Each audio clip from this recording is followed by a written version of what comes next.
Nigel, we'll speak about the game in a moment, but let's get the latest on George Maris, who had to come off after the 11th minute. He's sitting up in the treatment room. He got a very nasty whack on the side of his head, neck area, which is why all the precautions, which brilliant, our physio, Tom, and the doctor and theirs as well. Everybody got on and treated him very well, and the time doesn't matter in those sorts of situations. You just don't take any risk whatsoever with the player, and he took a fair old whack. But he's up and sort of talking and okay. He wasn't actually, I don't think he was actually knocked out, but he did get a hell of a whack on the side of the head, the neck area. Any indication as to when he might, how long he might be out for, if he is out at all? We don't know, just to see how it settles in the next few days.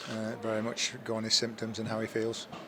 And adding to the walking wounded, assumedly, it must be Ollie Hawkins, because no other reason why you'd bring him off at half-time. No. No, groin injury. He felt his groin in the first half.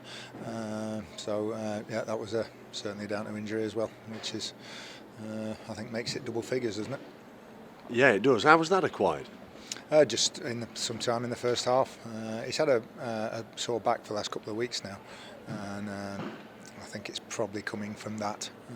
But it hasn't actually gone, but it was very, very sore and a very slight strain in there. So even in those circumstances, we can't afford to lose him for 4 or 5 games with everybody else. Just going back to the Maris injury, I suppose the obvious choice that many were expecting was a like-for-like swap with Keaton Ward, but you decided to reshape it, didn't you, by bringing Rhys Oates on? Yeah, it was 6 and 2 threes really. Oates, who was close to starting again today, but we thought we'll give Danny a go up front with Jordan, and then we just brought Oates on sort of to play instead of George lapsing and him just to drop back into midfield. But it was a very close one. Keaton got on in the second half. But we just wanted Oates' pace, and after the first 10-15 minutes we thought we could maybe exploit them in wide areas, which we did at times, but not towards the end of the first half. Yeah, Oates overall certainly had enough chances to score today. Unbelievable. I can't believe, honestly, with the team, how many chances we created in the second half. I thought the last 50 minutes of the first half we were very poor. They got on top and certainly took the initiative, and Bish made a couple of great saves and it was half-time came at a good time for us to get in, to reorganise. Unfortunately, you lose Ollie Hawkins, and the lads are looking around. They know there's already 8 sitting in the stand, and they're not daft players about things like that. They are daft, but not about things like that. They realise when their best players and best teammates aren't out there with them. So we really sort of had to get a rallying call for second half, and come on, despite the adversity, we need a result here.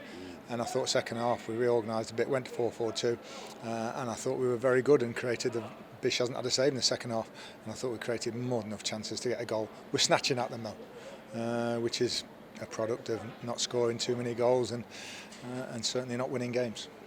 Just to cap off the changes and the reasons behind those changes, Keaton Ward, who I thought did very well when he came on, for Ollie Clark. Yeah, well, Ollie's been playing with a broken nose, so his breathing's not brilliant. He got a yellow card in the first half, and one thing that Ollie can't afford early is a yellow card, because then he can't go around and play his normal game, which is upsetting the opposition, getting his foot in. So it was all those factors really, and we had an extra sub as well, because we used the George Maris was a concussion sub, so we still had the 3 substitutes as well, so we had one more left at the end if necessary.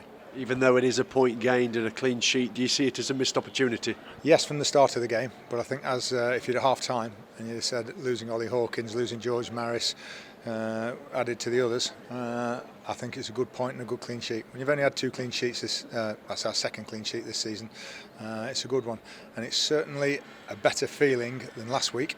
We're losing 1-0, a better feeling than losing 3-2 at Bradford and 3-1 at home to Harrogate. It's a point in adverse circumstances. How do you see a way forward, Nigel, at this moment through the next batch of fixtures with so many players out? Just doing what we did second half today, trying to play a bit, fighting, scrapping, and trying to get anything we can on the board in this little period will be a bonus. It's difficult when everybody's fit winning games, but when you have a sort of whole outfield missing, and it's not just a whole outfield, we're talking about Perch, Quinn, Hawkins, Rawson with Maris, Stirk, we're talking about influential players in our team. So we just got to fight and scrap. The crowd are with us, fantastic again today, and I tell you what, and I think if we'd have got one of those chances second half, I thought the roof would have come off. we're in a position where we've had penalties given us against us this season. George Lapsley goes into the box, we think it's a penalty, and he ends up being booked. What's it like for you as manager in this period? Because you're getting curveballs thrown at you weekly. Yeah, we've had 20 odd years of it. Never known quite, and I've just asked you, you've been here 13 years and you've never known double figures be out in terms of outfield players. I don't think we've ever had that many. But you know, you start off with a game plan today, and George Maris is a big part of that. I thought we started the game brilliantly, you know, first 10-15 minutes. He's getting on the ball, he's played Stephen McLaughlin through, we nearly get a goal, and then to lose a major part of that, we lose our player really in there. And it just went on from there really. That's why, as much as we wanted to win desperately today, in the circumstances, it's not a bad point.